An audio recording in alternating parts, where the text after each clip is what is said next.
Hello everyone and welcome back to part 2 of the tutorial video. Been working on the model.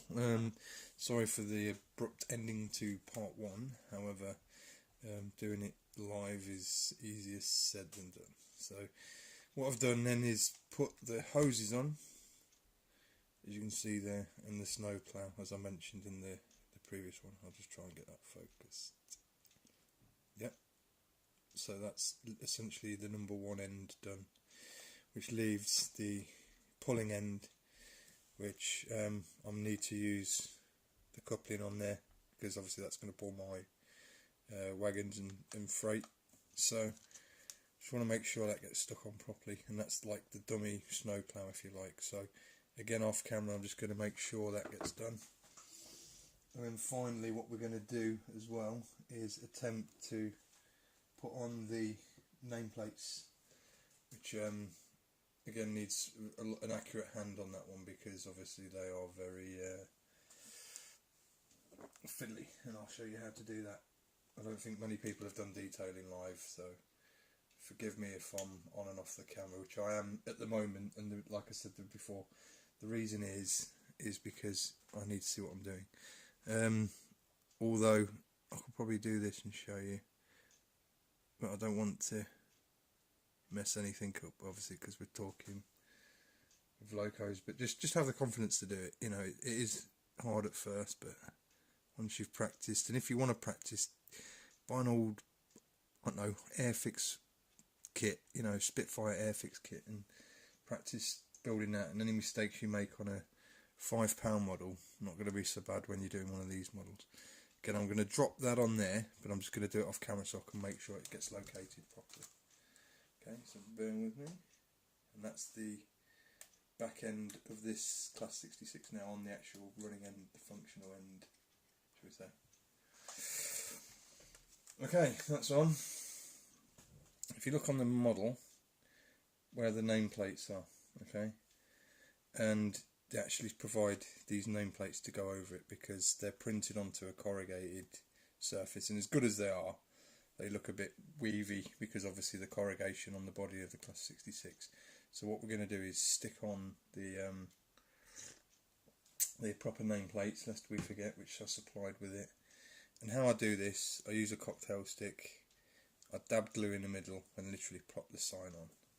Okay, it's that simple. And I'll try and do that on camera.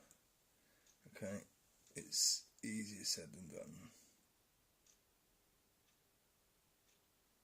Try not to get too close to the edges is what I've found before, because what happens there is when you push down with the sign, it might smudge out. Obviously we're using a clear glue here, just to be on the safe side.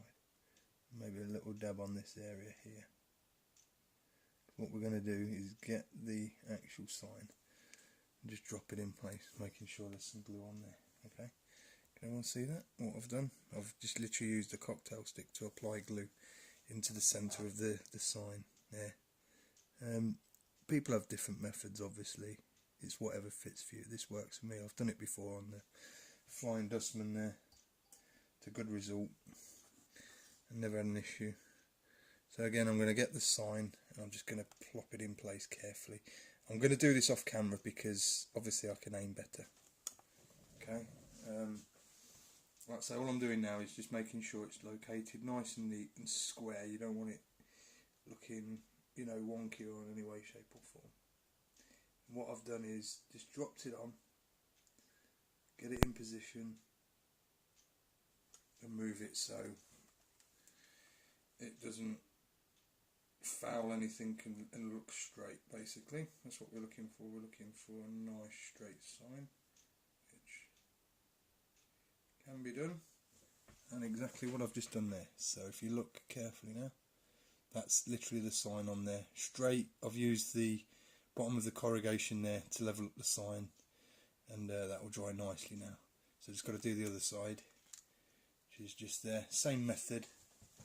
Again, always be careful putting your hand behind the back of the loco now, because you've just glued something on and you don't want to knock that or upset it. I've made that mistake before, so I want you guys to make that mistake that I've made. So again, same thing. I'm just going to be dabbing glue onto the sign to locate it and get it right. Okay, so I'm going to do that off camera just so I can see what I'm doing, but you get the method now because I've already done one of the signs there. Again, apologies about the abrupt end to part one, but like doing all things live, it is difficult and I encountered a little issue. But not to worry, it's part of the hobby is making mistakes, as long as they're not too costly. Nothing's going to be perfect, and just, you know, but don't be scared to try things. That's what I'll say.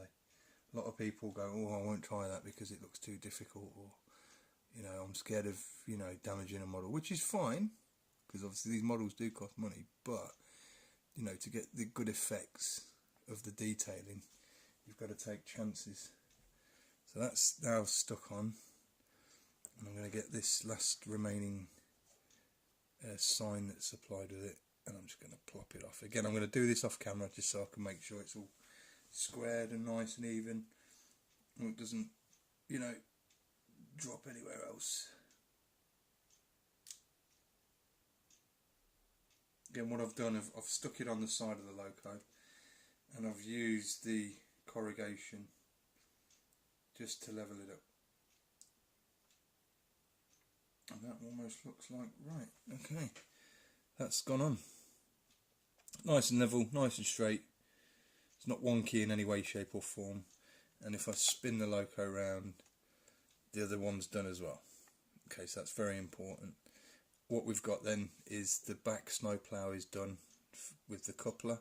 Okay, and we've detailed the front with the snowplow without the hole in it, and obviously the pipes and the hoses there. Okay, so all in all, that is pretty much done. Okay, so that's the detailing done.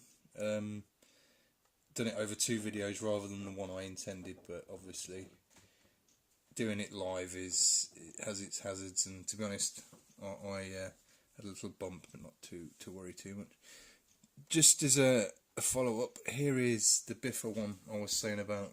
This one is the first Hornby Class 66 I bought, and I was very impressed with them because they are good. I know people slate them because they haven't got lights, etc, blah blah blah, but essentially for 100 quid less you can get a sound fitted loco, which is what I've got here.